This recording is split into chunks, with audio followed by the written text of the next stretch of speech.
سلام خوش اومدید به یه ویدیو جدید از چنل زیکو. اومدم بهتون یاد بدم چجوری مودپک دانلود کنین. وارد سایت های مثل مایکت و بازار و اینا میشیم یا اینجا سرچ میکنیم ماینکرافت.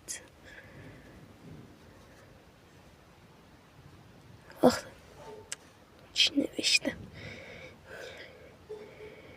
میزنی ماینکرافت، میری اینجا این هستش عکس کلنگ روشه، اینو میزنی دانلود میکنی. حالا من دانلود کردم، واردش میشی.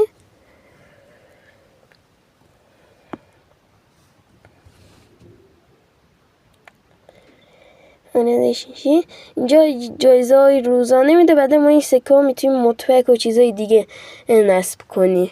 بچه ها فیلتر شرکتتون حتما روشن باشه. اینجا وارد میشه، اینجا نوشته اسکین ها، رو این میزنین.